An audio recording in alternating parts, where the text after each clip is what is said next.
presentation for video 2 was horrible. So I am going to represent that information. But first, let's look at the book of Matthew chapter 7, and you will soon see that everything that you've understood up to this point is going to be said right here. Judge not, that ye be not judged. For with what judgment ye judge, ye shall be judged. And with what measure ye mete, it shall be measured to you again. And why beholdest thou the mote that is in thy brother's eye, but considerest not the beam that is in thine own eye? Or how wilt thou say to thy brother, let me pull out the mote out of thine eye, and behold, a beam is in thine own eye? Thou hypocrite, first cast out the beam out of thine own eye, and then shalt thou see clearly to cast out the mote out of thy brother's eye. Give not that which is holy unto the dogs, neither cast ye your pearls before swine, lest they trample them under their feet, and turn again and rend you.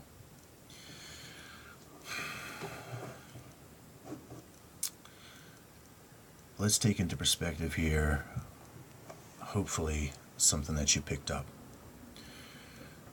We're being shown something about two eyes that are separated by their perceptions. One seeks to judge the other incorrectly, and it cannot see clearly because of a beam in its eye, its singular eye. Well, that would be the moon. And we will see that the symbols that are connected to what this beam means scripturally, as he's referring here, are going to connect us to everything else that we've looked at thus far. I mean, it really will. So it should be no accident that, if we are dealing with the Spirit of truth that is revealing these things, that it will be consistent with what Jesus Christ is recorded and saying in its fullness. And I tell you, this is really something to realize here. So the beam is going to be the moon in a single eye that cannot see clearly, that is about to commit a grave mistake in judgment, not heeding the warning that an equal measure will be returned. And we will understand just exactly what that means using a little bit of physics, once again designed by Jesus Christ. But let's first see what Jesus Christ gives us in this understanding of what he's not talking about when he says, judge not, that ye be not judged. He is simply calling individuals hypocrites, dogs, and swine. Are we not supposed to be Christ-like? Yes, we are. Exactly right. What you see here is that Jesus Christ is judging correctly. And we're going to see what the difference is between a judgment of observation and then a judgment in action with condemnation, punishment. So let's take a look here at what Jesus, in essence, is already telling you the answer to if you would just look a little further. Let's take a trip to the grocery store, and we need to buy some fruits. You need to judge those fruits correctly. You need to be able to know when to call fruit ripe, unripe, and most importantly, rotten. That is a judgment of correct observation when you call a fruit unripe, ripe, or rotten. And that's exactly what we see Jesus Christ call these individuals that are hypocrites, that are treating his truths like dogs and swine, trampling upon them. This is a correct observation. And if you do not observe correctly, the message is that if you've judged rotten fruit as ripe, then you yourself will receive the equal measure of that misjudgment. You're going to be eating rotten fruit. That's what he means. So, most certainly, you can call a snake in the grass a snake in the grass. You can call a liar, and you can call a wolf. This is the image that they are projecting to you. They're not projecting the image of godliness, which would be mercy and kindness, compassion and truth. But if they are willingly projecting the opposite of that, we see that it is correctly observed by Jesus Christ. That is not faulty judgment, that is correct observation. And you need to know what fruit is good and what fruit is bad. And you can call it rotten if it is. But what you are not permitted to do is to seek to destroy and obliterate by the very seed all of that fruit, because some of it has been deemed rotten. This is where the judgment goes beyond observation and enters into the act of condemnation and punishment. So Jesus Christ, as you see here, is judging with observation. He's not judging with the act of punishment. And most certainly, he doesn't have a beam in his eye, nor does he have a mote in his eye. He is observing correctly. You need to observe correctly and not be afraid to call fruit rotten when it is. Because if you don't, you might find yourself eating rotten fruits in equal measure. Now, that's incredible that it's worded in such a way that it clarifies the faulty observation of what he's saying with what he's already said, and then reveals what he's truly saying with what he's just said. Judge not that ye be not judged, for with what judgment ye judge, ye shall be judged, and with what measure ye mete, it shall be measured to you again.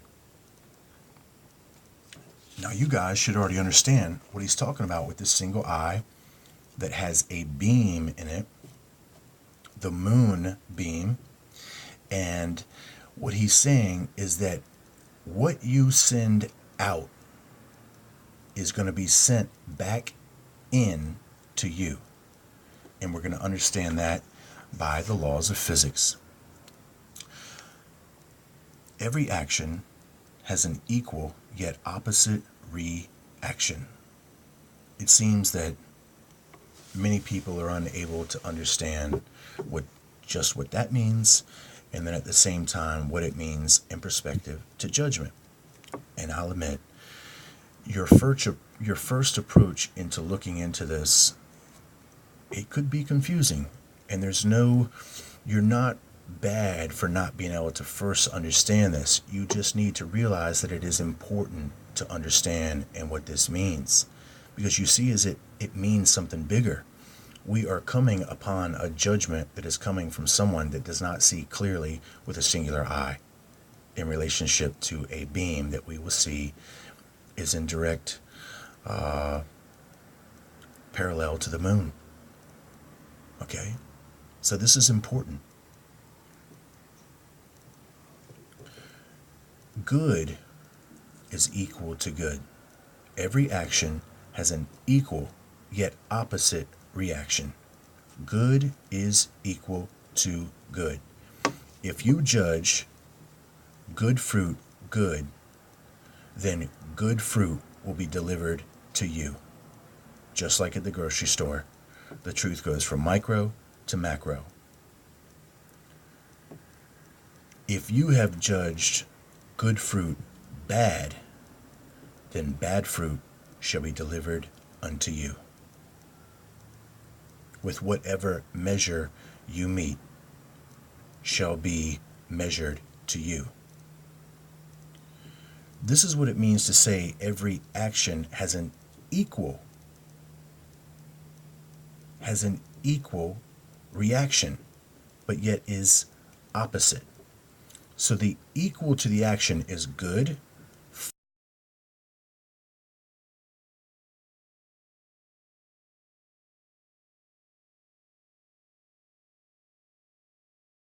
If you give good, you shall receive good. The problem lies, I think, within the Gnostic mind that sees everything in a divergent, dualistic nature. The term Gnostic comes from the root gnosis, which means knowledge. This knowledge is based upon the philosophy of duality. We see that the knowledge is directly derived from the divided knowledge, the tree of knowledge of good and evil, in the Genesis account. What it seems that the Gnostic mind does not understand is that every action has an equal reaction. Good for good. Evil is not equal to good. The rest of the story is that it has an opposite reaction. This is how, if you do good unto others, it will come back to you. What you put out has an opposite reaction, and the opposite of putting out is bringing in. You must give to receive. If you give bad fruits, you shall receive by equal measure bad fruits. You see what that is? So this judgment that Jesus Christ is talking about is with a measure of punishment, where you are actually taking another's life into your own hands. And as we see, this judgment is being done faulty by an individual with one eye with a beam in it. And Jesus Christ is warning that that same measure, bad for bad, good for good, will be brought to you. The opposite is not the transfiguration of good to evil. No. It wouldn't hold up with everything else that Jesus Christ has already said. Do unto others as you would have done unto you. Love your neighbor as you love yourself. Okay? So there is no transmutation once the good touches the object. We see that good will be returned unto it. If it is good, for good. But if it is good for evil, then that reflection of evil is returned. If you were to touch a dog and pet him, you are petting him good. The dog likes to be petted. Will you yourself receive goodness from petting that dog? The sensation of petting a dog, or hugging a loved one, or patting a little one on the head that's done good, it returns good unto you. And I just find it so weird that something like this is so overly complicated in our world, So every action has an equal yet opposite reaction. The opposite is the direction of travel from whence it came. What you send out shall come back in. What goes around shall come around. Plain and simple. There should be no more confusion with that. And hey, have some courage and spread that truth around, even if it's in your own way. Because, of course, we've got so many people that are trying to condemn and judge people using these very words from Jesus Christ. And they just don't understand that that measure is going to be brought back to them, equally. Good for good, bad for bad. Okay. Now, let's look into some things here.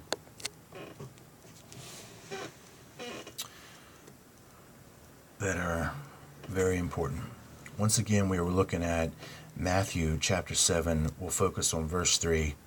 And why beholdest thou the mote that is in thy brother's eye, but considerest not the beam that is in thine own eye? Beam. As I said, we're going to find everything that we have already seen. Strongest Concordance, beam, the number was 1385. 13, 8 plus 5 is 13, 13, as in Revelation chapter 13, verse 13. Now that's not what it says, but what I just simply see is a 13, and you can easily see this as a 13. And then it's in perfect relationship who is falsely judging with this fire that's coming from the sky. In perfect relationship to it. And that would be exactly what we have seen thus far. So let's go ahead and look at the Greek for the New Testament from which this was quoted, beam, and see what it told us in the Strong's. It says the idea of holding up, lifting up, a stick of timber, a beam. Now what I have underneath of it is Mamm-On, and you will see why. Mamm-On, moon. Okay? But the first thing that you want to see is that this beam, in reference from the New Testament in Greek, is the idea of holding up, lifting up a stick of timber in reference to this beam. A stick of timber that is being holded up and lifted up. Now, obviously you can see that that was the same direction of travel that the equation has shown us thus far. And, you know, not too hard to see what's going on here. All right, let's take a look at something else that you might not have seen yet.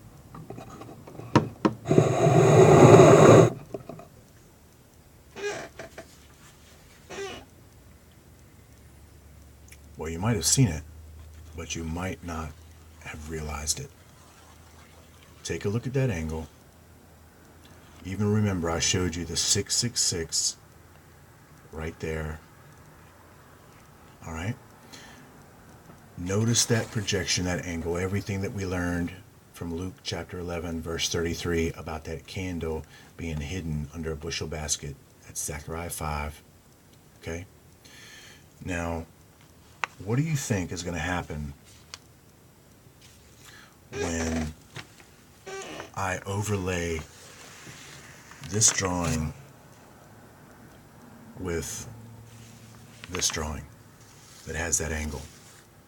And that when I line up the base tetrahedron with this moment here, which just precedes Genesis, what do you think is going to happen here? Well, I'll tell you what's going to happen. What you've already seen. Notice that that is that door to Shinar, which we see is that very same temptation.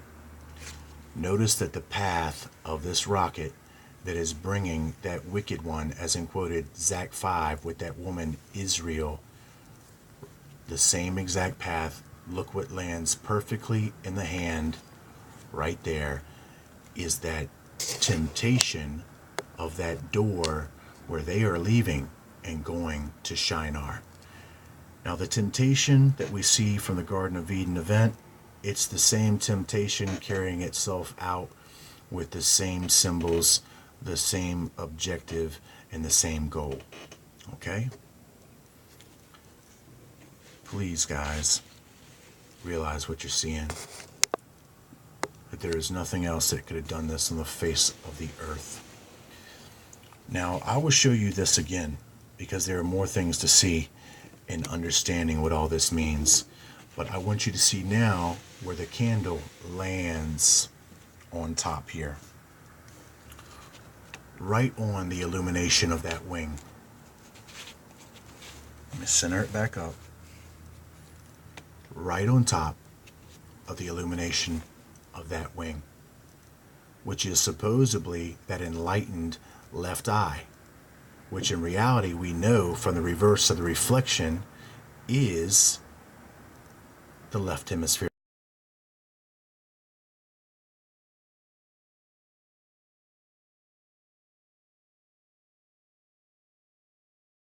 learned.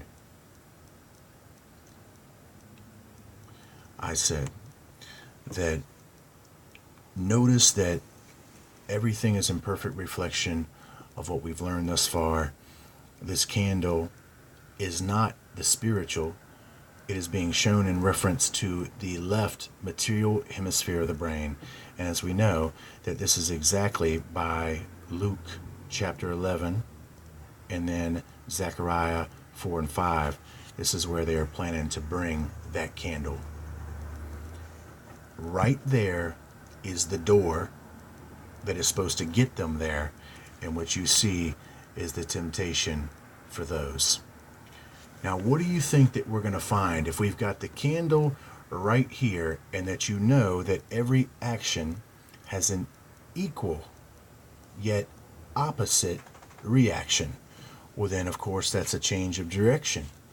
But yet, it's going to be an equal measure dealt back out to that faulty judge.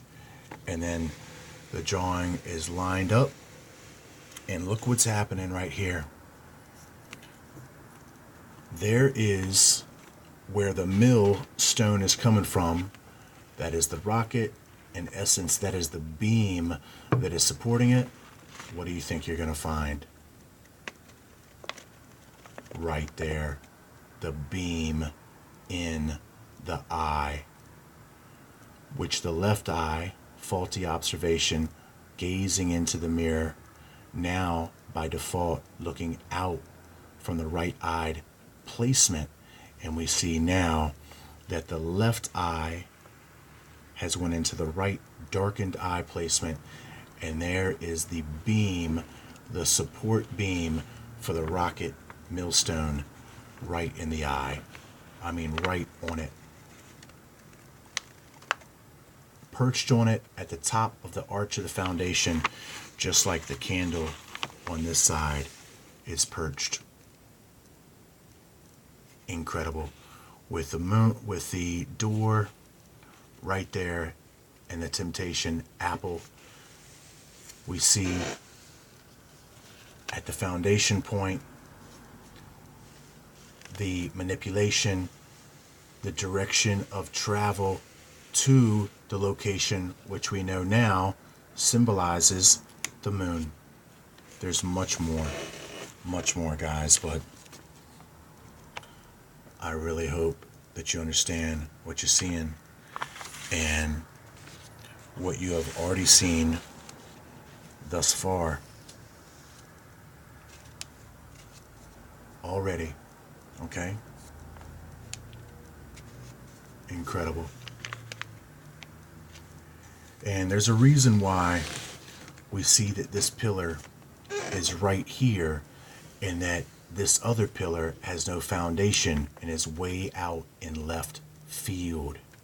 And we're just going to have to talk about that at a little later time. But this is connecting it to that foundation of the moon that is not on Earth, that is now being sent way out in left field. And of course, you know that this Jachin column represents both the light and the dark workers, the male and the females of their order, the red and the blue. So this one column is actually 2. But we'll just have to return because, like I said, there's way too much information to take in at one time. We just need to make this as clear as possible. So now let's go ahead and look right here.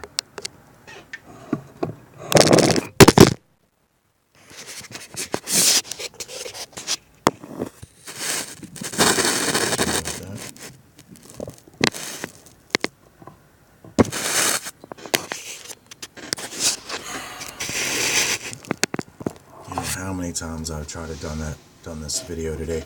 I've been working on this video since 9 o'clock this morning, and it is now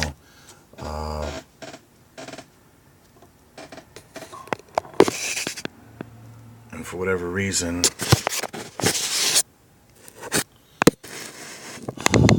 I'm having such a difficult time with everything, and I just wish this video would have not I just wish that camera would have stayed in place.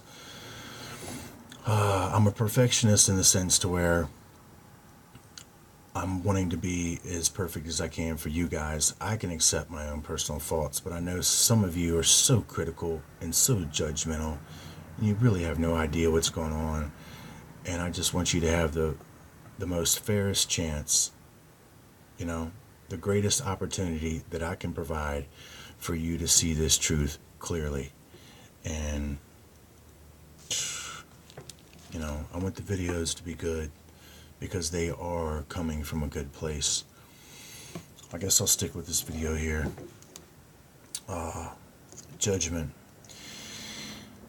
Matthew chapter 7 verse 3, verse 3 exclusively. And why beholdest thou the mote that is in thy brother's eye, but considerest not the beam that is in thine own eye? Okay, beam, looking up Strong's Concordance. Let's go to the Greek because it was in the New Testament. We find out it's the idea of holding up, lifting up a stick of timber, beam. Okay.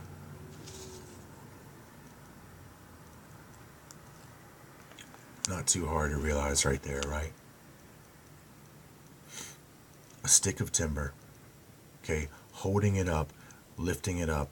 This represents the torn olive branch. Book of Romans clarifies, symbolizes non-belief. In other words, that's the apostate church from Revelation chapter 3. We see it in reference in this beam in which Jesus Christ is clarified as in a singular eye.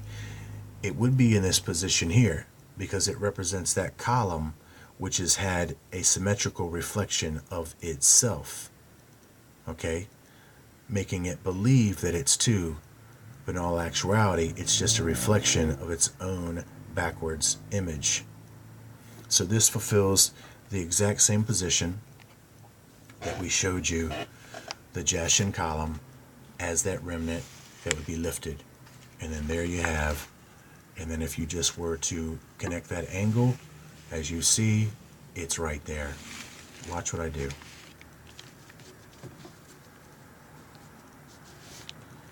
Can you line up this right here and see that it's centered on that line and that it's the same exact direction of travel? Yeah, you can. Okay. So now let's go and look here, and we're going to see I decided to look up the number for the Hebrew, and just on a hunch to see if it would give me any more clues, something else relative. So 1385, if I hadn't already told you yet, 13, 8 plus 5 is 13. Revelation chapter 13, verse 13 is that fire coming from the sky, in which you know now it's from the moon. All right. So it's interesting enough that it's the number that they give us in the Strongs to look up at 13. 8 plus 5 is 13. 13 plus 13. Who's got eyes to see? You know? If we go to the Hebrew, looking up that same number, something interesting came up. It symbolizes femininity. It says it's from the same as 1384, but we see in reference here it means curdled milk cheese. Have you ever heard as a child that the moon was made out of cheese? Watched it maybe depicted on a cartoon hundreds of times before your eyes? Even furthermore, have you ever heard about the reference to blue beam in a rapture? And then with the color blue, which we've been talking about, and then a reference now to a beam that feels it's going somewhere, that might feel it's going somewhere blue, right?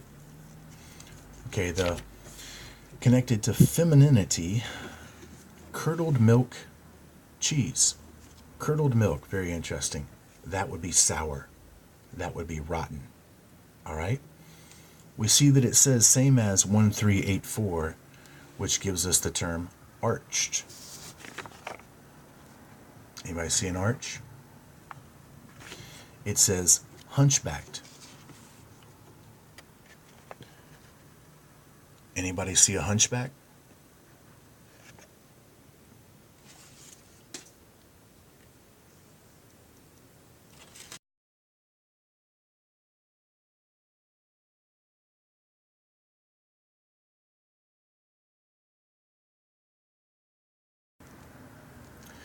Now, the next one would be crookback.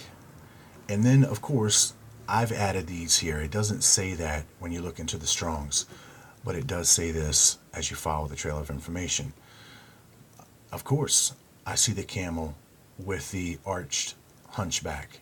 Of course, I see the relationship to the royal ark of Freemasonry, which is in relationship to as it was in the days of Noah, because they also got into an ark.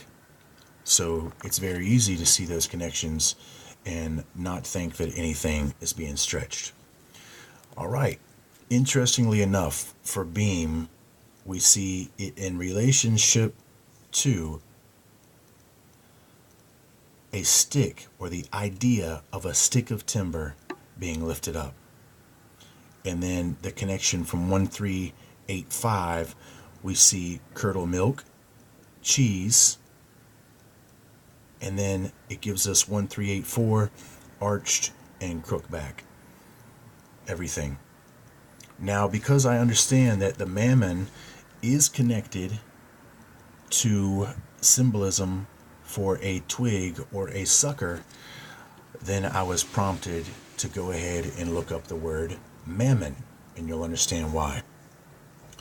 Its most common depiction is connected to wealth, more often than not in a negative form. Jesus Christ says you cannot serve two masters. This would represent that Gnostic knowledge.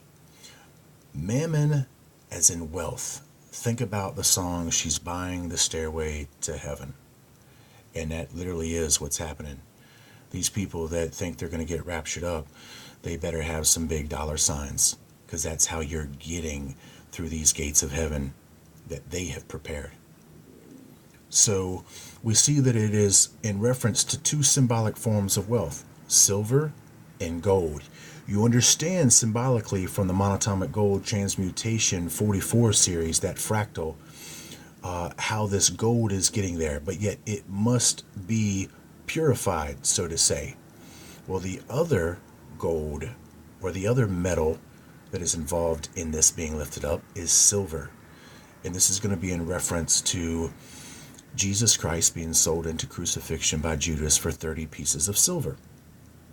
Now, what's so incredibly important about that is that what the priest of Israel did with that money afterwards was bought a plot of land called the Potter's Field.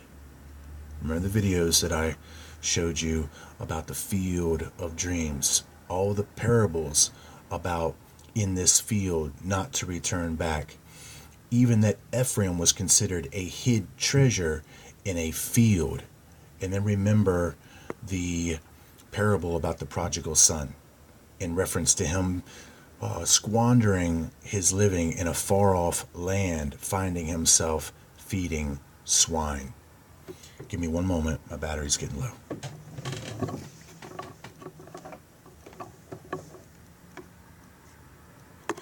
The video's almost done, guys.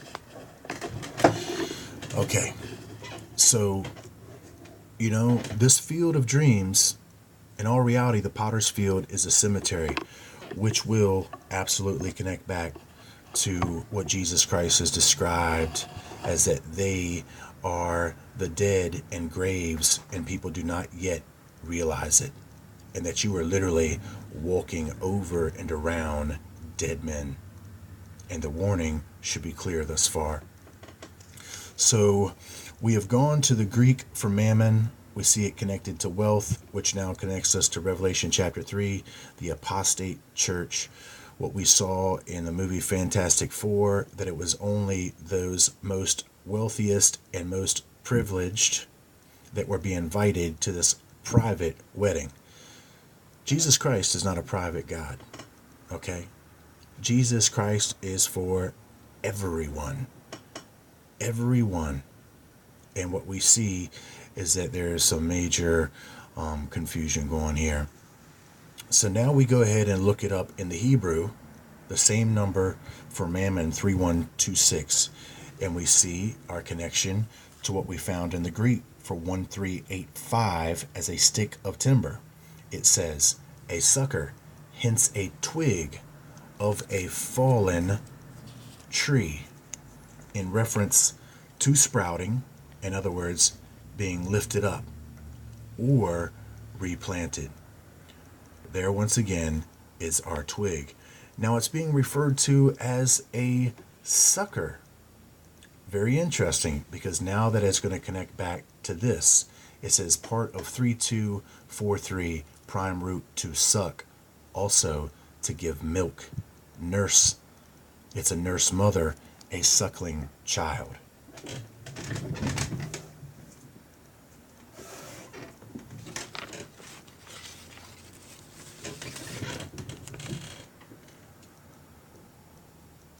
Everything is in place.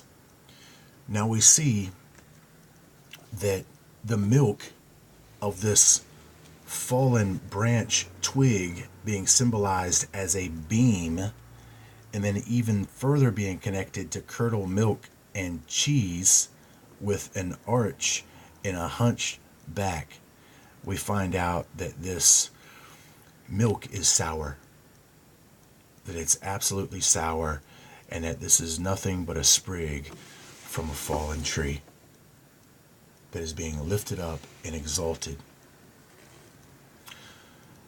I mean, even if you take the word Mamm-On, and then you realize that's the connection once again to the femininity, Mam, and that Mam, in a sense, is like something that you call a woman that is of authority, that is of privileged status, that is of authority. Yes, ma'am. No, ma'am. And then we go from Mammon, Mam, and then on. Now, Ephraim, which is that high hand on the dark side of the moon, which is the leader of the tribes of Israel, the 13th tribe of Israel, more importantly, is descended from his mother's side, who was the daughter of the high priest of the temple of On. Just like we see that they are symbolically relocating the capital of Babylon as Shinar on the dark side of the moon, which now is relative to the New Jerusalem in their eyes, from which it's going to come. And then now this also represents Revelation chapter 11 as being that great city that was symbolized with Sodom and Egypt, in which we see where the real destruction is going to take place on the moon that is relative to those prophecies. So Mamm-On in relationship to their Egyptian descendancy, and then from what it says in Zechariah 5, that she shall be set on her own base. Zechariah 5, that would be Shinar, the dark side of the moon. Now, I am not happy with the presentation. I'm really upset that the phone dropped, and it's important for me, for you guys to know how important this is for you to understand, and that to take this as serious as you possibly can, and absolutely view it in perspective to all of the videos that we have presented up to this point, and then the information that's going to come after it. All right? Because you really have seen nothing yet. Nothing. I'll be back.